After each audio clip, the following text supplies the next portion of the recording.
Check. Check 1 2.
Huh? They may be still in your mailbox. The committee will come to order. Commissioners, staff, and guests, please rise for the Pledge of Allegiance. David, I'm not loud enough. I pledge allegiance to the flag of the United States of America and to the republic for which it stands, one nation, under God, indivisible, with liberty and justice for all.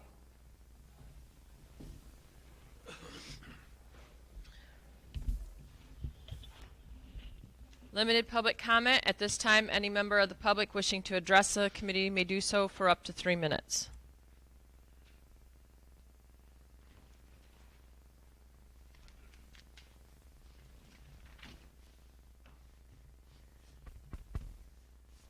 You can try it. Good morning.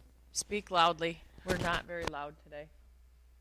Good morning. I am Patricia Rail. I am with the Village of Middleville, and I wanted to thank you for your consideration of holding a public hearing on an annexation request from the Thornapple Township parcel into the Village of Middleville. And this is a cooperative effort between the township and the village in that we have certain areas that have been chosen as very promising places for development, and if those places need public utilities like water and sewer, then they would be annexed into the village. And this is a mutual agreement that has been worked on and has proven to be successful between the village and the township. So thank you very much. Thank you, ma'am. Any other public comment this morning? I'll just remind y'all to use your outside voice so we figure out what's going on with the microphones. Hey, you just stole some of my thunder. Once in a while, Rick. I don't have very many more opportunities. Right. I just wanted to remind commissioners and guests to speak in your outdoor voice or speak into the microphone. Also wish to thank Dan Patton for stopping by my house last Tuesday to check up on me because my phone had been out of order for 5 days, and I've been working on the house and focusing on putting that vinyl siding on before I got too cold to install. So I wanted to thank him for coming out and making sure I hadn't fallen off my scaffolding and laid in the yard someplace for several days. So I appreciate his concern. And I wish to, I probably won't be any in-person meetings for a while now, and so I just wanted to make sure I had a chance to see everybody that won't be back in the next commissioners rounds. So I'm a volunteer. It's hard to get rid of me. Thank you very much. Take care. Thank you, sir. Any other limited public comment this morning? Hearing none, I want to point out first there is a typo in the 925 bullet point. The last two words should not be there. The agenda request is printed correctly. That just needs to be deleted. Those last two words, city sculpture. Okay. The other thing that I would like to do right away would be to talk about the rest of the meetings that we have for the rest of the year, because the second agenda item we have will rely on how we schedule out the rest of the year. So if we could just deviate a little bit from our agenda. Michael?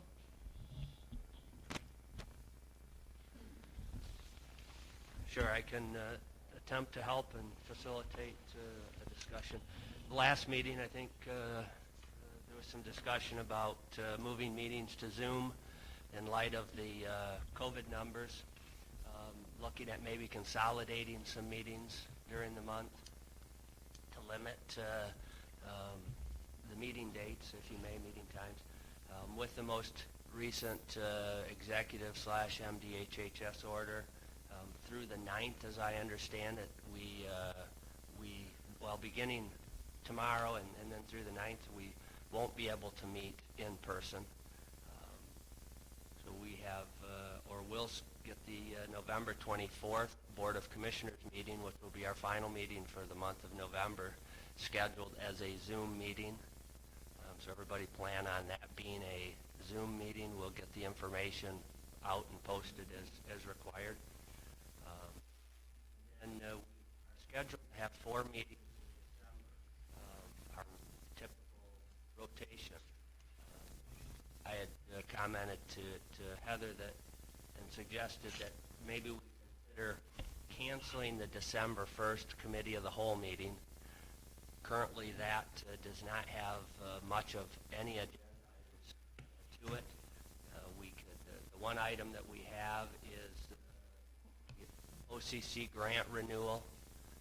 We could do one of two things. I don't know why we couldn't run it through the December 8th and 15th, or move it back to the 24th and just do it right at a Board of Commissioners meeting, so we can take a look at that one. But we canceled the December 1 Committee of the Whole, make the December 8th Board of Commissioners Committee of the Whole. It have to be via Zoom.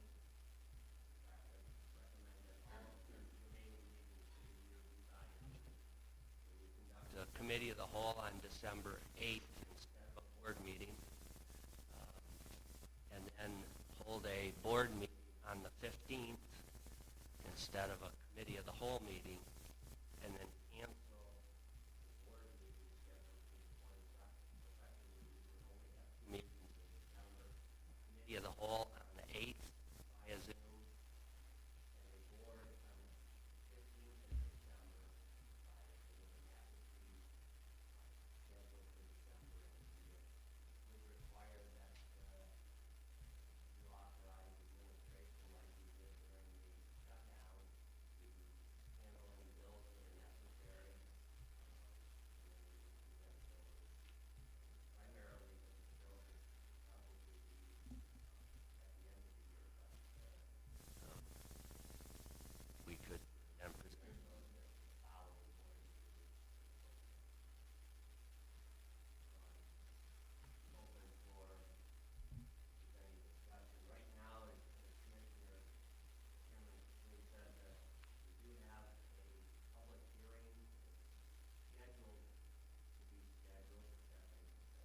If we moved it to the 15th, we would have 4 weeks' notice, wouldn't we?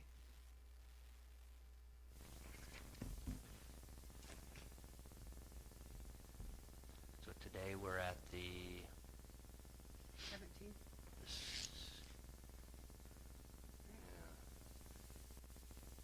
Yeah, we're on November 17, not the 24th.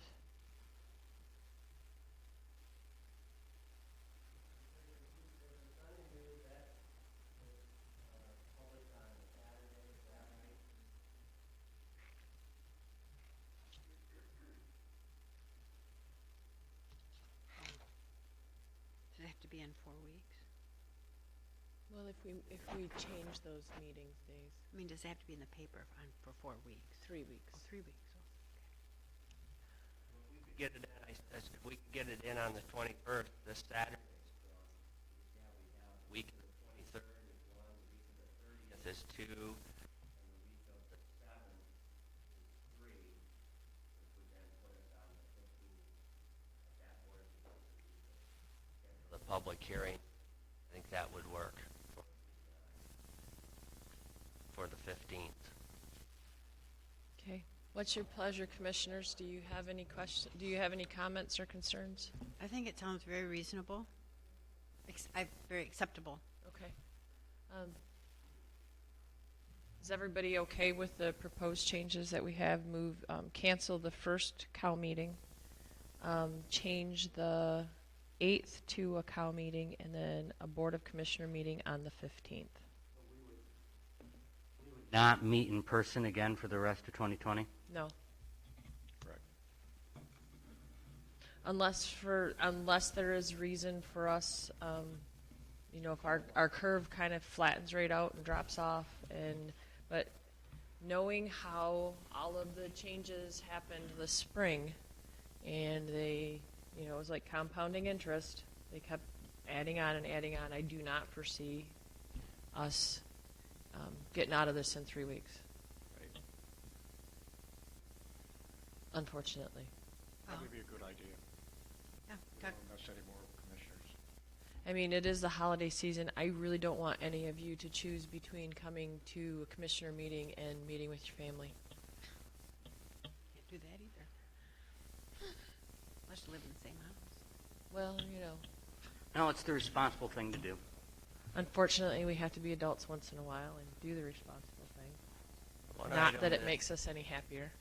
One item that I will need a little additional guidance on is that we were scheduled to conduct an employee award at the board meeting on December 8th. That will not be a board meeting, that will be a committee of the whole.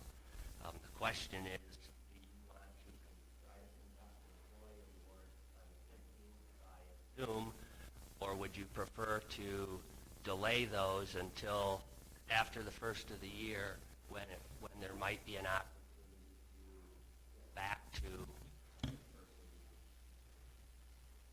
I personally think we should delay them. I'd like to be in person with the awards so the pictures can be taken and make the paper. Right. I agree. I would like to just wait.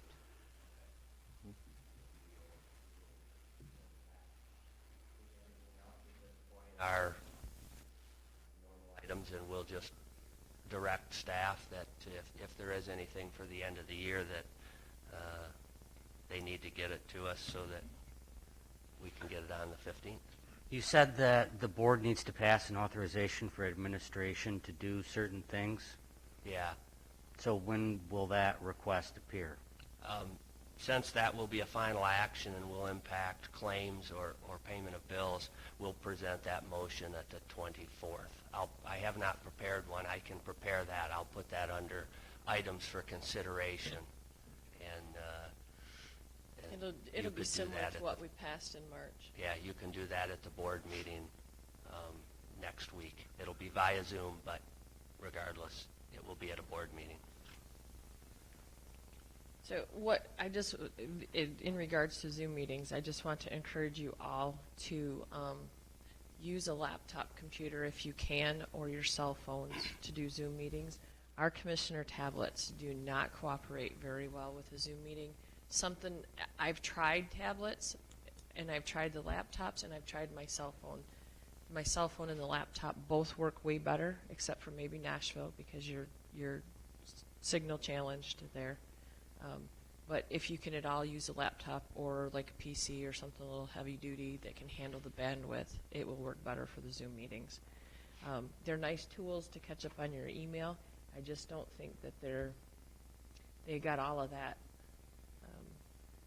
that much communication for the type of meetings that we have to do. As updated as Zoom tries to be, I tried one a couple weeks ago and it just was horrible. If I would have had my laptop, it would have been a lot easier. The other thing that can make a difference if you're not trying to use your cell phone, if you may, as a hotspot, if you have either a landline phone or your cell phone is separate from your what you're drawing internet from, is instead of trying to use audio and video on the Zoom meeting through your computer, choose the option to use video through your computer and then dial in. I think you were doing that later in the process, John, and found that to be helpful. You just have to make sure that if you do it that way, that you choose turn your audio off, that you don't choose audio connecting with audio through your computer, or you get the feedback. But that takes a little bit of burden off the bandwidth as well. Can either your office or IT make a cheat sheet on how to do that and send it to commissioners? Yeah, we can. Yep. Okay. Yep. We can do that. Any other concerns? All right, let's get to our agenda. Do we need to vote on?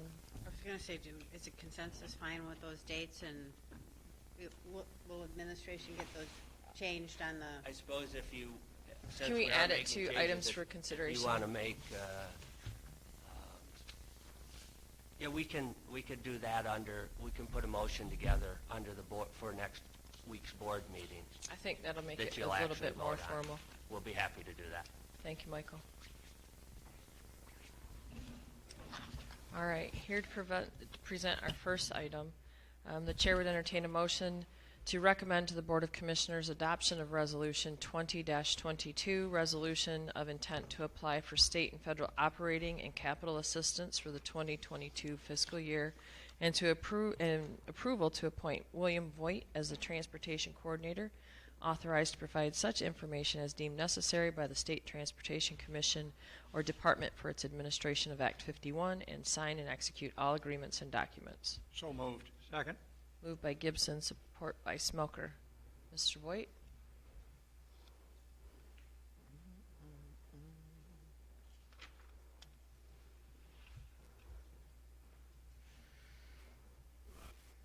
Everyone.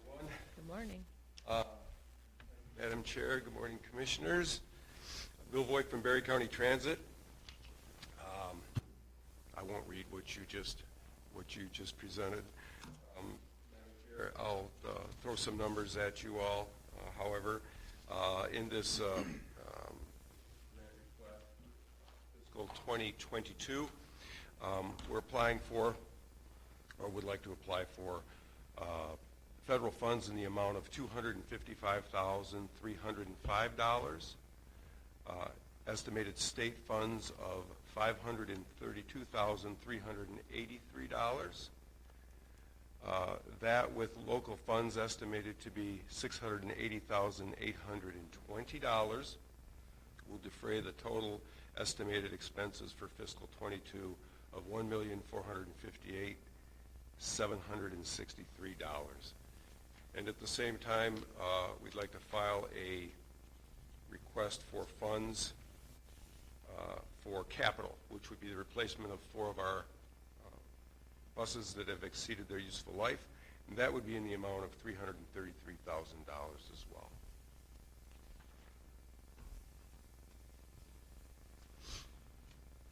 Anyone have questions for Bill?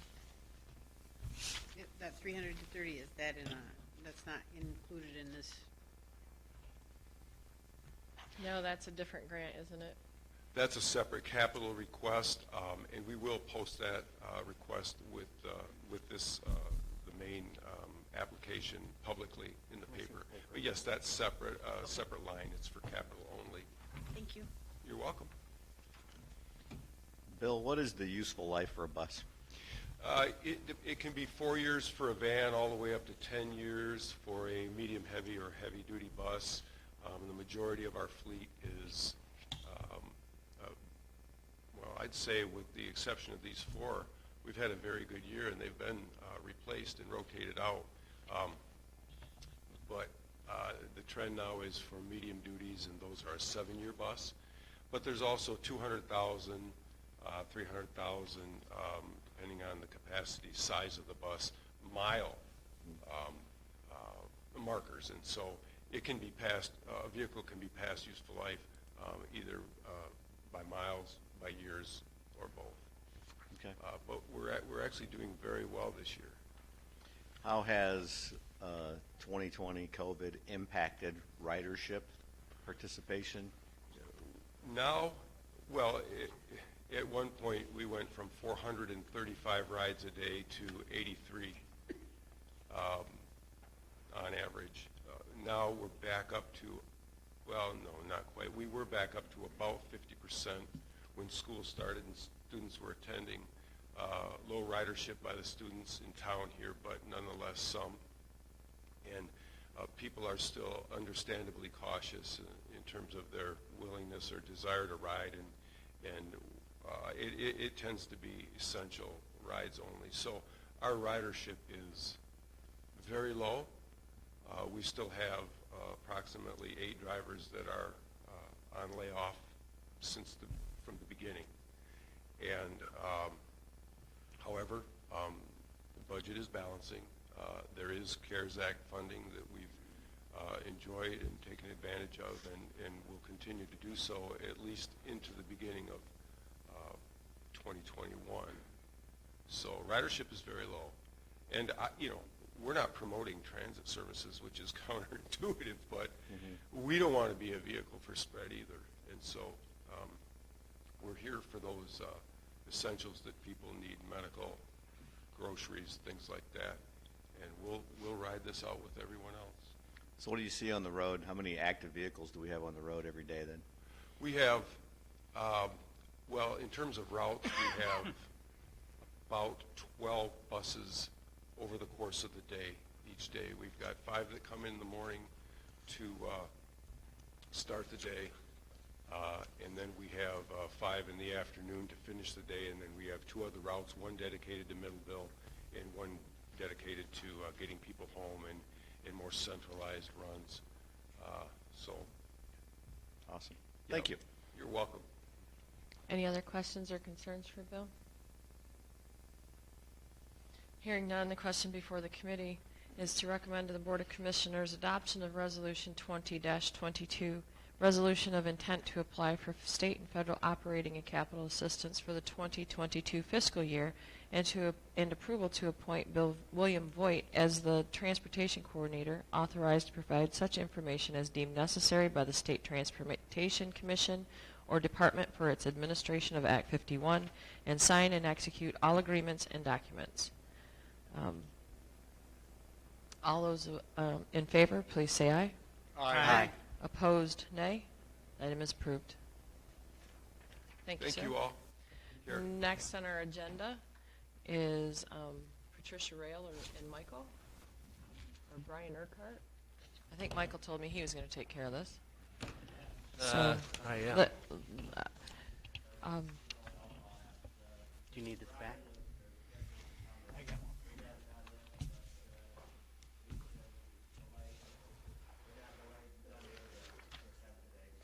Okay. So at this time, the chair would entertain a motion to schedule a public hearing for, it says December 22nd, but let's shoot for the 15th. Okay, change that.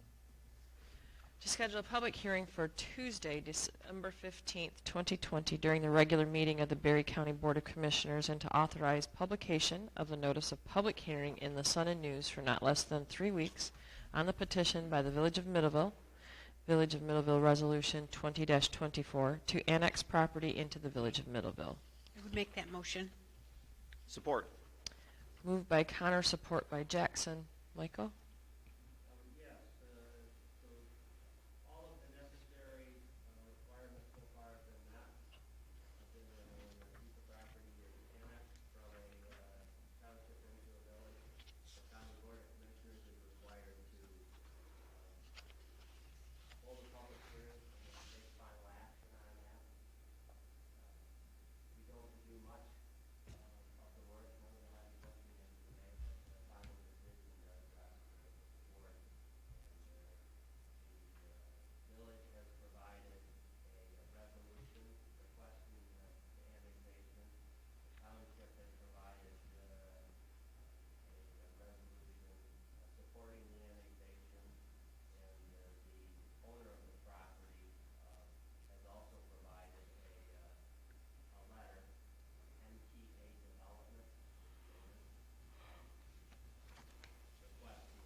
Any questions for Michael? Hearing none, the question before the committee is to recommend to the Board of Commissioners scheduling a public hearing. No, that's not it either. To schedule a public hearing for Tuesday, December 15th, 2020 during the regular meeting of the Berry County Board of Commissioners, and to authorize publication of the notice of public hearing in the Sun and News for not less than 3 weeks on the petition of the Village of Middleville Resolution number 20-24, to annex property into the Village of Middleville. All those in favor, please say aye. Aye. Opposed, nay. The item is approved. Next will be Tammy Price. Inez, are you covering that for her? Thank you. The question before the committee is to recommend to the Board of Commissioners approval of the fiscal year 2021 grant contracts for Adult Drug Court, Sobriety Court, Swift and Sure Sanctions Probation Program. All 3 grants must be signed by the Commissioner Chairperson, Heather Wing, via DocuSign. So moved. Moved by Gibson, support by Smoker. Inez? Good morning.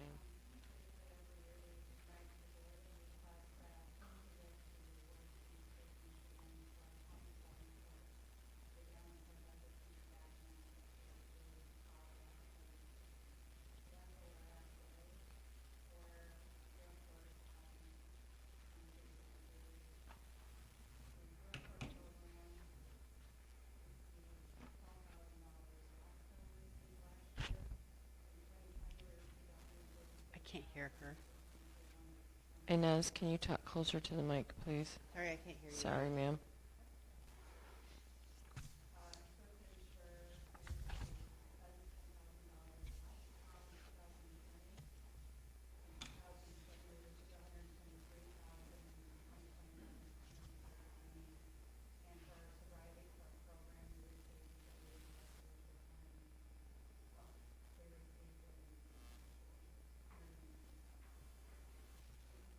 You said about drug court, though. Thank you.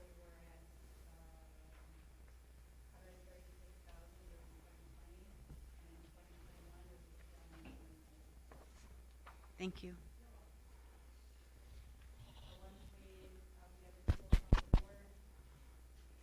Chairperson signs it electronically, then our grants will be up and running and a copy will be provided to the county clerk's office for record keeping. Thank you, ma'am. Any questions for Inez? Hearing none, the question before the committee is to recommend to the Board of Commissioners approval of the fiscal year 2021 grant contracts for the Adult Drug Court, Sobriety Court, and Swift and Sure Sanctions Probation Program. All 3 grants must be signed by the Commissioner Chairperson via DocuSign. All those in favor, please say aye. Aye. Opposed, nay. Item is approved. Thank you. Next on our agenda, Allison Wiswell. At this time, the chair would entertain a motion to approve the attached letter of support on behalf of the Blue Zones Activate Berry County for a grant application to the Michigan Department of Agriculture and Rural Development to secure funding to assess the possibility of a downtown integrated food hall hub in Berry County seat, Hastings. So moved. Second. Moved by Geiger, second by Connor. The floor is yours, ma'am. Good morning, Commissioners. Good morning. It's so nice to see you all. I'm sorry it's been a while since I've been in front of you. Thankfully, a lot has happened with Blue Zones, even though it's been virtual. We've had really good participation, and recently we held the Marquis Charrette for Food Systems in mid-September. In that, we were looking at 2 possible marquee projects. One was an agritourism route throughout the county, thinking about farmers that have put food stands out in front of their farms and that kind of thing, and guiding people to those resources. The other was considering a food hall hub, which would be a place with many different assets incorporated. The group voted 75% in favor of the food hall hub, understanding completely that they wanted to, we really talked in great detail about the lens of it's a county initiative. We want to make sure that we're sensitive to that. But from the advice of the national expert at MSU Extension, the Hastings location would be the only viable location to consider based on population, because we have the highest amount of population in Hastings, and that it is equidistant to all the other areas of the county. On the other side of that, we also felt that the benefits of something like this outweighed the negative of having it in Hastings, and that would be that it could help to provide resource and assets to farmers throughout the county. We see it as why we call it a food hub hall. Is a food hall is thinking about, you know, sales of food and vendorship.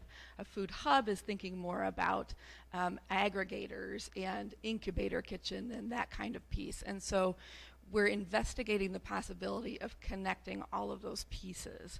We heard from Tammy Pennington on Commission on Aging, Coalition on Aging, about Meals on Wheels production going outside of the county, and that they would love to spend those dollars in the county if they had the available space to do that.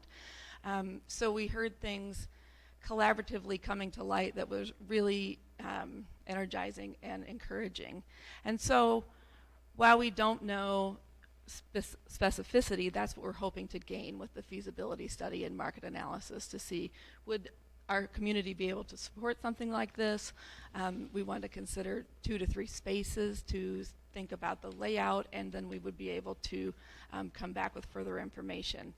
I did present to City Council and did gain their support, and I'm hoping to also gain your support. I think that shows a nice collaboration between city and county. The MDARD grant is due on Thursday, so this is a pretty quick turnaround. But we would be able to, we're asking for $50,000, and I've raised over the 30% match ask. Any questions for Allison?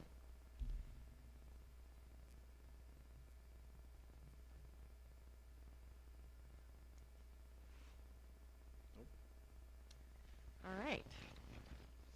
So the question before the committee is to approve the attached letter of support on behalf of the Blue Zones Activate Berry County for a grant application to the Michigan Department of Agriculture and Rural Development to secure funding to assess the possibility of a downtown integrated food hall hub in Berry County seat Hastings.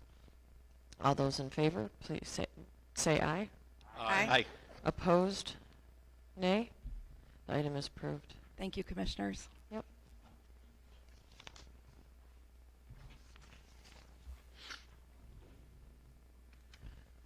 Next on our agenda is Erin Moore. Is she not here today? I know Extension has done lots of things She virtual. is not either. She said that MSU has notified them that they are prohibited from travel unless it's for emergency. She was happy to have tried to make that request and to allow her to be here. I suggested that I could handle this item at the cow, and that if there were any questions I wasn't able to answer, we can place it under items for consideration, and she will be available at the November board Zoom meeting. So I'll do my best to walk you through this one. At this time, the chair would entertain a motion to recommend to the Board of Commissioners approval of the 2021 agreement between Berry County and Michigan State University for access to MSU extension programming. So moved. Support. Moved by Geiger, support by Gibson. I got it right. Any discussion? We get confused a lot. Yes. It's the masks.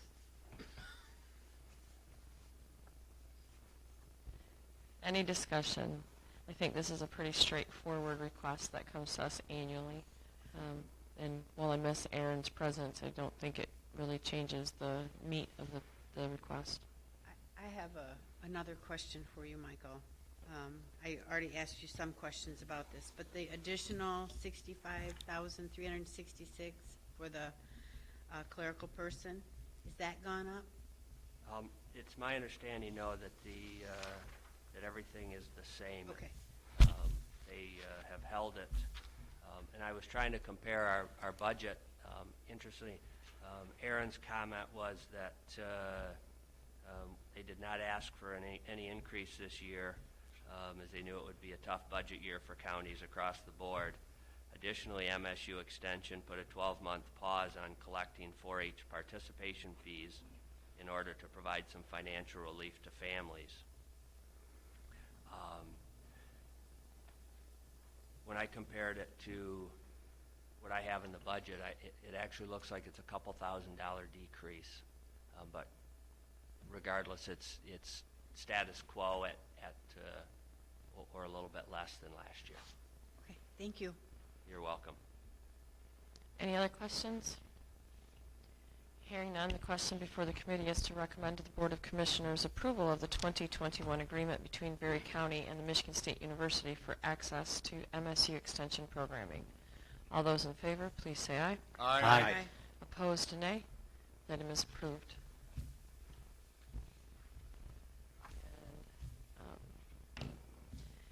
And Michael's staying right there. So at this time, the chair would entertain a motion to recommend to the Board of Commissioners approval of the Berry County 2020 apportionment report. So moved. Support. Moved by Jackson, support by Gibson. Sure, I'll be happy to walk you through it. Unfortunately, Tim is also unavailable to attend, and so I'll address this, and likewise, he's available will be available via Zoom at the board meeting if there are any questions I can't answer. The apportionment report is kind of an interesting one. You do a number of them that start with 40. There's the 4027, the 4029. There's a few others. This one happens to be a 40. Actually, this is a 4402, which is the apportionment report. If you've got that in front of you, what this report does is consolidates all the local units. So your villages, townships, cities, the school districts, both intermediate and local school districts, your K-12, as well as any taxing districts that we might have. Libraries are common. Takes all of their 4029s, which are the ones is the report that establishes the millage rate after accounting for Headley reductions and reduction fractions, into a consolidated report, which is this apportionment report. And the requirement of equalization is to make sure that this report is consolidated so that the state has it and is accurate. Primarily the column that you're interested in would be column L, which provides for the total allocated or charter rates, the millage rates that are levied. Again, that's the primary piece of information that's being certified, if you may. But as you look at this report, there's a number of things you can glean from it. It provides the taxing jurisdiction, whether it's the county at the top, and then there are all of the villages, townships, and charter townships listed down below, their taxable value, their allocated rate, and then the estimated tax dollars that would be levied, along with then if there are any other or extra voted millages, those dollars that would be levied. So oftentimes we get people that ask some of this information about a particular, you've got it all right here to take a look at. So I'll stop with that and try to answer any questions that might exist. I'm on the last page of this, Michael. The Kalamazoo ISD, do they have a millage, an operating millage? It just seems like they have an allocated rate that's pretty high compared to the rest of the ISDs. So the best I can answer on that one is they do have an allocated rate. I don't know, though, without following up with Tim, how that's established. If so, you're correct. It appears to be 3 mills, just a little over 3 mills. Is that the? That's a lot of money. When you look at what our ISD is allocated. So if you compare, so what I don't know is how they would get that allocated. Is that it's that pie, if you may, that's spread between the county, the general law townships, right, and the intermediate school district. So somebody, it must be the county is given up over the years a considerable, 3 mills of levy, because I think the minimum that a intermediate school district can get is 0.13 mills. Right. So anything above that has to come from either what the townships get, and they receive at minimum 1 mill of that, or the county allocation. Now, you may catch that when I say they get a minimum of 1 mill, if you look at what our general law townships get, they aren't receiving 1 mill. Assyria is 0.819. Your highest is Woodland at Thornapple at 0.91, and your lowest is, I guess, is Assyria, correct, at that point? Rutland has a 0.70.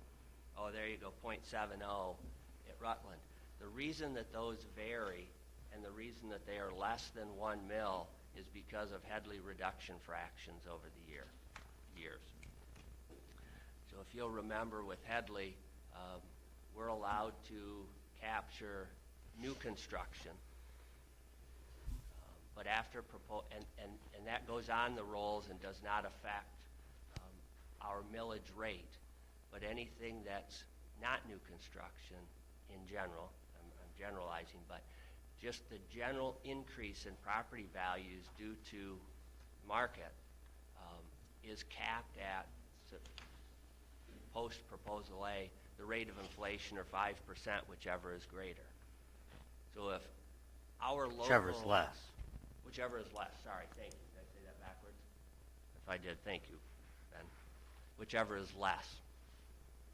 So if our local values go up higher than what the rate of inflation is, then we have to introduce what's called a reduction fraction and reduce our millage rate, the amount we levy, that 1 mil, down so that we don't collect any more in property taxes than we did the previous year, plus rate of inflation, or 5%, whichever is less.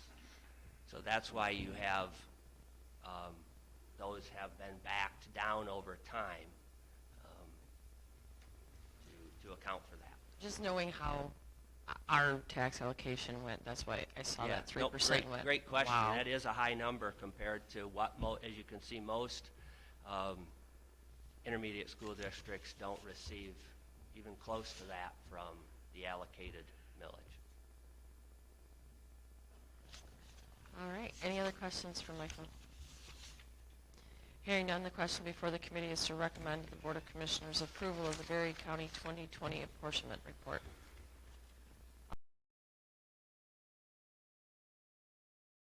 Item is approved. Thank you. All right. Thank you. Take a little break. 5 minutes.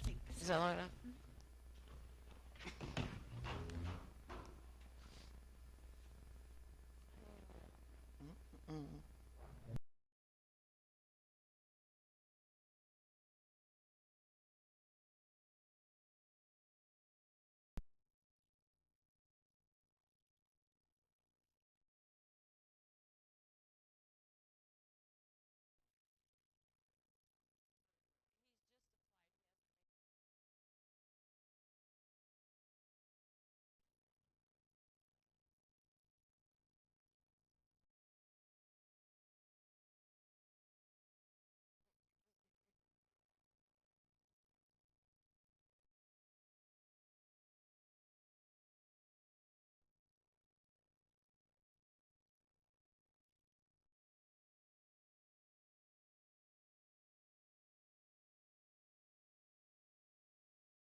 hate to interrupt Come you, on but down. you are the next contestant.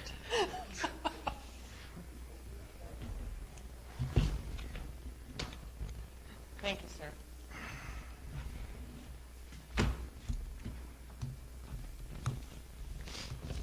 All right, at this time, the chair would entertain a motion to recommend to the Board of Commissioners approval of the Berry County 2020 Farmland Preservation Application Rankings as recommended by the Berry County Conservation Easement Board, and approve the application of James Wickham to submit to the State of Michigan Agriculture Preservation Fund Board and the Federal Agriculture Conservation Easement Program, ASAP, for consideration in the Farmland Preservation Funding Cycle.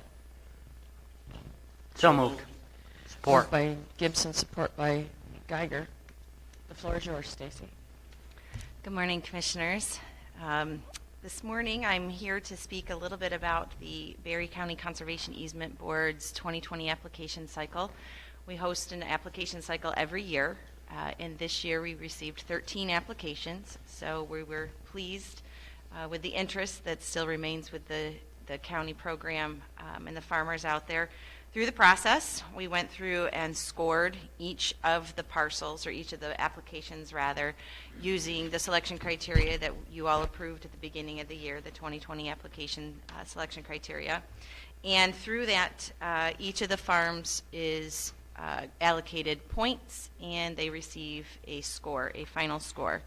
And the final ranking was approved at the last Board of the Conservation Easement Board meeting. And our second highest ranking farm was the Wickham farm. The highest ranking farm, of course, was the Wing farm, and they have respectfully declined to move forward with this application cycle and are going to allow the Wickham to move into that first place section. Once we have the ranking done, we will make application to the state of Michigan. This is their second year. It's very exciting that they are hosting an application cycle. The state of Michigan back in the day was the #1 source for funding for these local programs. They had a very robust program funded by the PA 116 lien funds, so anytime those last 7 years were paid back, that went into the coffers to be allocated for permanent conservation easements. They had not ran an application cycle in over 15 years because of budget cuts and the downturn. And last year, in 2019, was their first year that they had come back with an allocation of funds, and they had $1.9 million. We made application to that with the Carpenter Farm, and unfortunately we didn't. We were beat out by some very good programs that were well funded. But this year they've made a few changes. They're coming back again in 2020. $1.9 million is what they have allocated for matching funds, and they are making, they created a new section for new programs, and so programs that had not already received funding would now get a higher priority on the ranking. And so the Conservation Easement Board is pretty excited about the prospect that we might be able to move up a little bit higher in the competitive ranking for the state program. The Wickham Farm, these are estimations. If you look at the numbers that I've put together for the Wickham Farm in Carlton Township, that amount, again, is an estimation. That $2,500 an acre was an estimation based on the appraisal that we received from the Carpenter Farm. And so that will change, obviously, when we get the state certified appraisal back that gives us the actual amount per acre. So for the state purposes, however, we don't need the appraisal. We need the estimation, and then once we can receive the allocation and submit the final appraisal and costs, then we will move from there in terms of the contract, if we are awarded funds. So that just is really to give you an example of what that donation might look like. The Wickham family is willing to give 50% of the easement price in order to move forward with the process. So if that estimation is around $250,000, the Wickhams would be willing to donate $125,000 of that back to the program, and the remaining $125,000 would have to be raised through state and federal funds or other sources that we could come after to try and fund that. So what we're asking today is that you approve the ranking, which is the PDF file that you have in front of you, and then also to allow us to make application to the state and federal and maybe other sources for grants to fund that. questions for Stacy?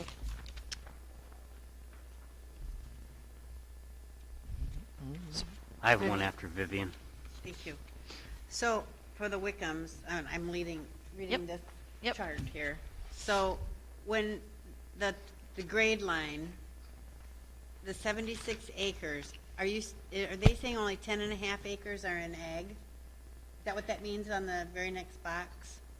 Which one are you looking at? The Wickham, where it says The spreadsheet? acres. 2A? Yes. the spreadsheet. Okay, so those are the points that they receive. That is not the acreage. Okay. So that is the points that they would receive for that section. And that's actually a calculation. So it takes the amount of acres that they're submitting, which would be the 104, whatever that is, and it's multiplied by a factor to get that 10.4 acres. If you look up and down that list, each of those points are different, and it's got 2 decimal points after. So it's a multiplication factor that we use based on the size. Oh, so those are the points that are Those are the points, yes. So there's actually, the Wickham application, there were actually 2 applications. They had 2 farms. Applications have to be within 1 mile to be considered under one application. These 2 properties were further than a mile, so they were considered as separate applications. The one in Carlton Township was for 104 acres, and then the one in Woodland was 116 acres. The one we're talking about moving forward is the one in Carlton Township for 104 acres. I guess I got to find that one on the chart then. Is it a different spot on the chart? It's just above. Just Right above it. below or above it. Oh, I see. Thank you. Yep. Oh, below it, 104. That's the one we're looking at? The 104 acre one is the one we're looking at, Okay. 2 and 2A. Thank you. Mm-hmm. 2A. I have a question. This program is relatively new for Berry County. We just last year implemented this ordinance and restarted it and brought you on. I'm pleasantly surprised with the number of applicants we've had. How are we going about attracting people to apply for this program? Well, I think that's a really good observation. We were actually very pleased with the amount of interest there is as well. So every landowner in the county, we get a list from Equalization, and every landowner that owns 20 acres or more gets a postcard in the mail that announces the application cycle. Oh. And the application cycle, the program obviously is voluntary, so that's, I think, something that's important. So there are many landowners that come in and ask questions about it. Maybe this isn't the year that they feel comfortable doing it. For some landowners, they are comfortable doing it. So and we're very upfront with the funding challenges that we have, that when you put your application in, we will have to try and seek grants and funding for it outside of the county. And even with that knowledge, there were quite a few landowners that were still willing to put their application in. So we were very pleased with that. Thank you. Yes. I did receive one. I decided not to send in for it, but I did receive the application form. Good, good. We also hold 2 landowner workshops, I should mention, for landowners who are interested in learning about it and maybe have questions or need help filling out their application. So we have those 2 times a year as well. Great. Thank you. Yeah. Any other questions for Stacy? Hearing none, the question before the committee is to recommend to the Board of Commissioners approval of the Berry County 2020 Farmland Preservation Application Rankings as recommended by the Berry County Conservation Easement Board, and approve the application of James Wickham to submit to the State of Michigan Agriculture Preservation Fund Board and the Federal Agriculture Conservation Easement Program for consideration in the Farmland Preservation Funding Cycle. All those in favor, please say aye. Aye. Opposed, nay. Nay? Item is approved. Can I ask a question now? Yes. I see on there where they do 50% and donate 50% of it back. I take it that goes back to the state, not to the county conservation easement board. It on the settlement statement, so we close these easements very similar to a traditional real estate closing. And so on the HUD settlement statement, it will have the full amount of the easement cost, and then it will have the landowner donation and then Berry County's contribution, and the landowner will receive less. So their easement is for, let's say, $250,000. Their check will be $125,000. So there really is, the money isn't actually exchanged in terms of a cash value. It's on paper that it's a donation. And then the landowner, there are significant tax benefits to giving that kind of donation as well for them, for any kind of tax exposure that they have on their income taxes. Thank you. Yep. Next, before the committee, the chair would entertain a motion to recommend to the Board of Commissioners approval to authorize the chairperson of the Board of Commissioners to sign all necessary documents to close on the Larry and Vanessa Carpenter Farm Conservation Easement Deed. So moved. Support. Moved by Gibson, support by Jackson. The floor is yours, Mary. Okay, so this is in the ordinance that was passed, the Berry County Conservation Easement Ordinance. There are two places where the Board of Commissioners have to approve farms and easements moving forward. The first place is what we just did with the Wickham Farm, where you approve the ranking and then the farm that you want to move forward. The second place is when we get to the closing portion, when we have done the due diligence and secured the funding, and then you once more approve the closing and recording of the deed of easement. And that's what this is with the Carpenter Farm. If you recall, in the 2019 application round, Carpenter Farm was our highest scoring round. We made application to the state. Fortunately, we didn't receive funding from the state. In March, we went back and made application to the ASEP program, which is the Agricultural Conservation Easement Program. We were awarded funds through that program. And the Carpenter Farm, if you recall, their easement value, so this is not their market value, this is what the value of that conservation easement is, was just a little over $1 million for 461 acres. Of that, the Carpenters were willing to donate 71% of that value back. So again, getting to your point, Commissioner, they will receive less than $788 at the closing. So the settlement statement will reflect that. What we're receiving is that 29% from the federal program, which is about $321,900 that's going to be coming from the federal ASEP program into Berry County for this conservation easement. And that's what we're approving today, is that closing and recording of the deed of easement. Any questions? Will there be any local funds on survey, the recording deed, anything like this? Those funds have already been allocated to cover those costs. Remember Through last year? Conservation Easement Board? Well, yeah, through the budget that we gave them for this year. Remember, we gave them an extra $25,000. All of those closing costs will be covered through that fund balance. The easement board. Yes, The the Conservation Easement Board's fund balance. There And may those be- have already been conducted. So the survey is completed and Yep. the appraisal is completed and the title work is completed. There will still probably be closing cost fees and stuff associated with, preparing the paperwork, but we're hopeful that our budget will, You're hopeful? I mean, well, who knows how long. Who knows what that final cost is going to be with Zoom meetings and everything else, and there's a lot of money left in that fund balance. okay. It's not like we're pinching pennies to Oh, get okay. there. It's just, we're just hopeful that crazy costs don't go skyrocketing because, they can charge more because now we have to do DocuSign instead of real papers, and our economy is so crazy right now, it's not funny. So we know that we've budgeted for those closing costs. We just want to make sure that we don't get too far out there and have it be something crazy that we weren't anticipating.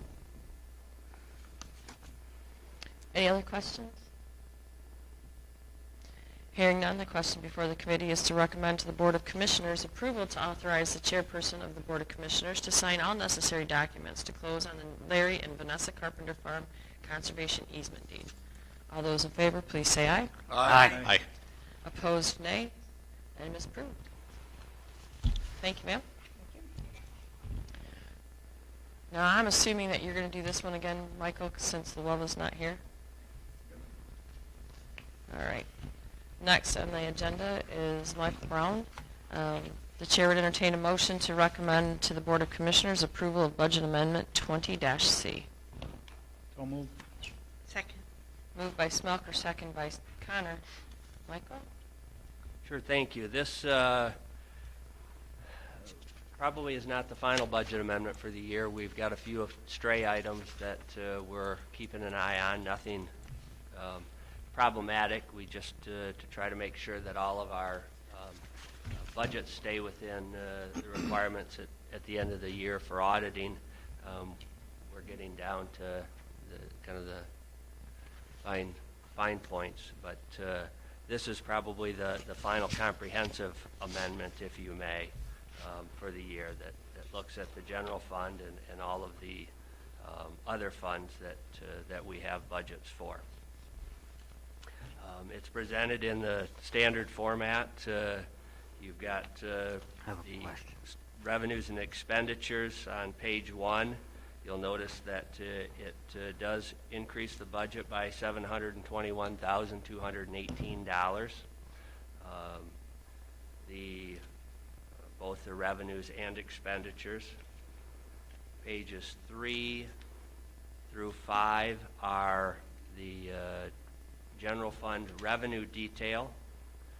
You've got 3 years of actual.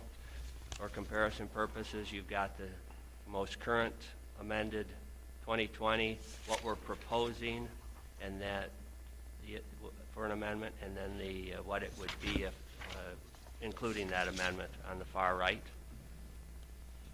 Pages 6 and 7 are the expenditure detail for the general fund. Pages 8 and 9 give a line item look at the amendment detail for the general fund. And then pages 10,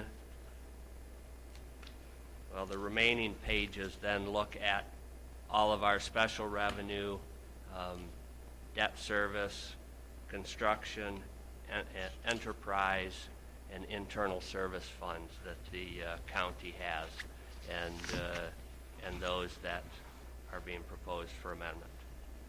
So I'm going to stop for just a minute. You've had it. And I have a question. Answer any questions? Sure. Let's look at page 5. Under other revenue, item 692060, which is third up from the subtotal.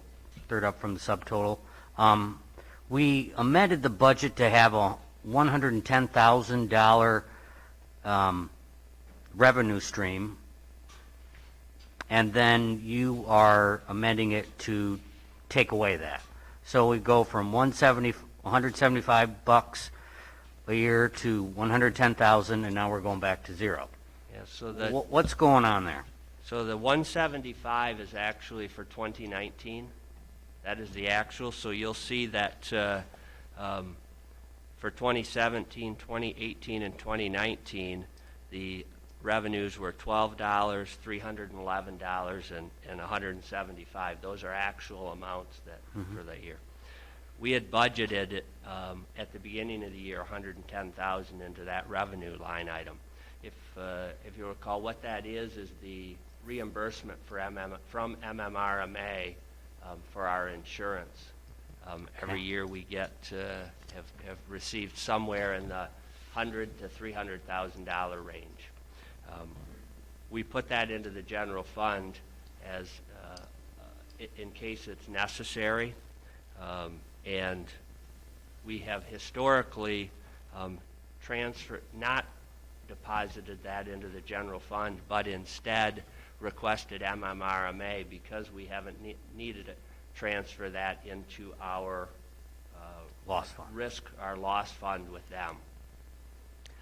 That has allowed us to build that loss fund up, and we're in a good spot. That, if you recall, with our insurance, we're responsible for the first $75,000 is our self-insured retention on a claim. After that, our risk insurance picks it up, and then we purchase a stop-loss insurance. I had to think about the term. Stop-loss insurance in the amount of $250,000.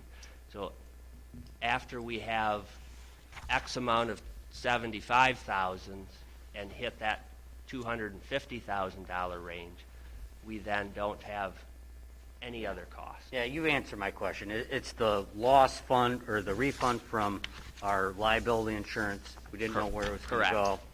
But, Correct. Okay. That's all I have. you'll notice down below that there are a few other transfers that we budget during at the beginning of the year. Yeah, that 172. We include, but then as we look at what the year does, it allows us to reduce some of those transfers and not have to make them. So preserving our building rehabilitation fund, for example, our data processing fund, and others. We also have direct expenditures out of those funds themselves. So, Any other questions for Michael? this budget does include the CARES Act funds that we have received and anticipate receiving. So if you'll remember, we applied for the payroll, public safety and public health payroll reimbursement program. We did receive those funds. Those were deposited into here. They do not, following on a question that Commissioner Smelker asked a few meetings back, did we anticipate or include the reimbursement that the health department is eligible for, and it does not. So that's not built into this number. It's only the monies that we received for our public safety employees. You'll recall we also applied for hazard pay premium program funds. Those are included in here, as well as the offsetting expenditure. Roughly, we applied for $55,000. We received $55,000. We had to incur the fringe benefit costs associated with that. I think in total it cost us about $72,000 or $74,000 when all is said and done. So both the expenditures and the revenues are included in here, as well as the CRLLG, Corona Virus Relief Local Government Grants funds. And those are, in here you might notice that there's a reduction in our revenue sharing payment stream. So the state took and withheld, if that's the right term, the August revenue sharing payment, and in exchange backfilled that with the Coronavirus Relief Local Government Grant funds. So those are built into this budget as well, and we've received those. What we're now going through is the process of certifying and providing all the documentation that the state requires and the federal government requires to make sure that that we qualify and can keep those funds. I'm confident that we do and can, but it has certainly added to a whole lot of federal paperwork that we need to go through, which is critical. If you'll recall, as we go into audit season, we do a single audit every year, and if you'll recall, if we're considered, if we receive any audit comments or qualifications, it's always against that federal audit that becomes the most critical. That's what the auditors look at very closely. So not only is it a challenge in a normal year, but now that we have the addition of all these funds coming from the federal government, we're wanting to make sure that we don't jeopardize our audit status and that unqualified opinion that we have historically received. So I'll stop for a minute and try to answer any questions. Any questions for Michael? All right. Any conversation? Hearing none. The question before the committee is to recommend to the Board of Commissioners approval of Budget Amendment 20-C. All those in favor, please say aye. Aye. Aye. Opposed, nay. Item is approved. Next on our agenda, the chair would entertain a resolution to ratify and confirm actions approved by the Board of Commissioners during remote meetings. So moved. Support. Moved by Geiger, support by Gibson. Michael? Yeah, Commissioner Connor had asked me a couple of questions about this prior to the meeting, and so will help frame my thoughts just a little bit. This is, if you may, a bit of a belt and suspenders resolution. I say that in that, if you'll recall, we operated and conducted the meetings that are listed at the bottom of this resolution occurred during the pandemic and under the authority of the governor's executive orders. At that time, the Open Meetings Act did not allow for remote meetings the way that they were being conducted. The executive orders amended the Open Meetings Act or modified it to allow that. After the governor's orders were determined invalid and nullified, we were all stuck in a spot. What do we do about these potential meetings that we held and the actions that we took? The state has subsequently, the legislature approved an amendment, actually a Public Act 228 of 2020, which changes the Open Meetings Act to permit, under certain circumstances, including a pandemic or local orders, holding remote meetings. And I've kind of outlined that for you. 2020 has is the most conservative requirements, provides the most ability to hold those. In 2021, it narrows it down for a restricted certain set of purposes, and then in 2022, I believe it is, and after that, it is only for military purposes or health conditions. However, a board still needs to meet the in-person quorum requirements. So we'll continue to monitor that and make sure that as we move forward, that if we utilize Zoom meetings, we're within the requirements. That being said, this Public Act retroactively approved those changes.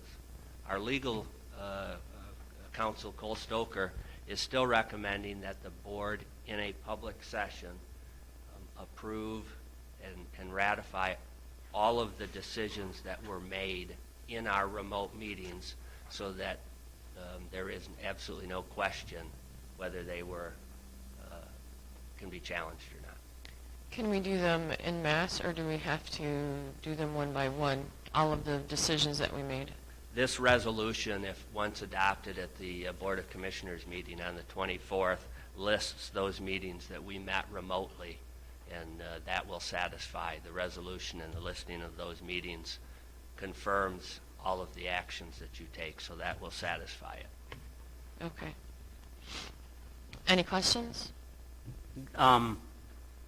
This resolution will be approved via Zoom. Correct.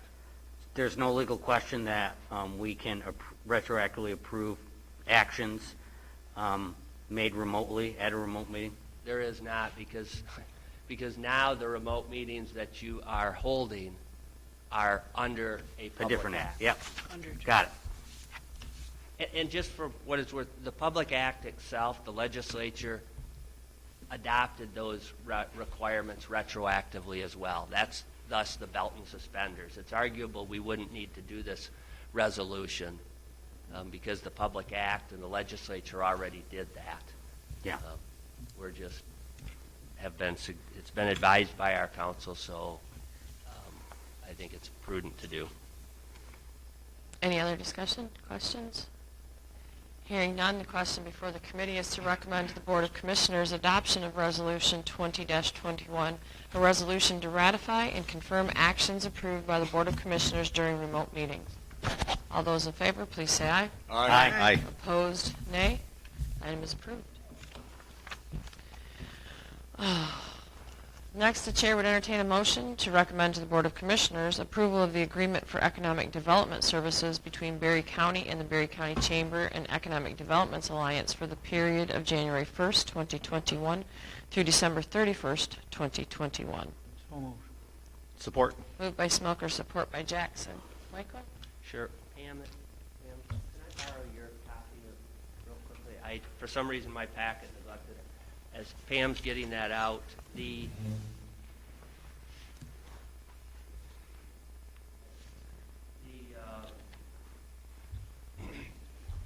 this is a continuation, both in its form as a contract as well as the amount of money that is being appropriated. It's the same amount as currently exists in 2020, so there's no increase.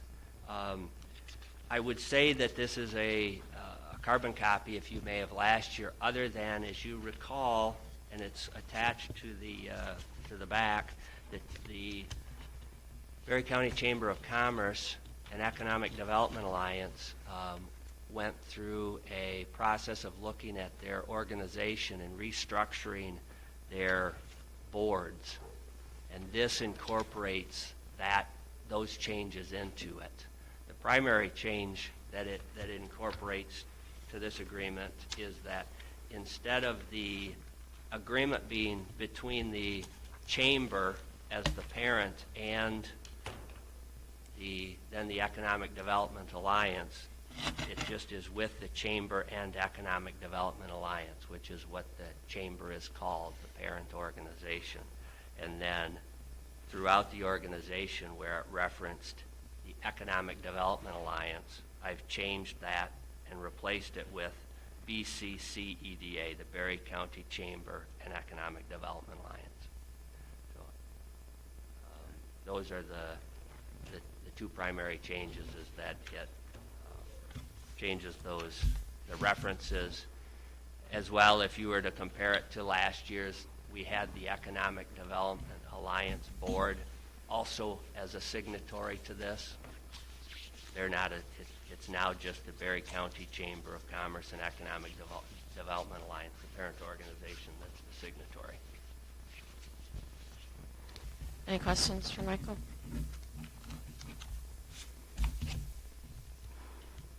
Hearing none, the question before the committee is to recommend to the Board of Commissioners approval of the agreement for the economic development services between Berry County and the Berry County Chamber and Economic Development Alliance for the period of January 1st, 2021 through December 31st, 2021. All those in favor, please say aye. Aye. Opposed, nay. Item is approved. Thank you. Thank you, sir. Limited public comment. Any member of the public wishing to address the committee may do so for up to 3 minutes.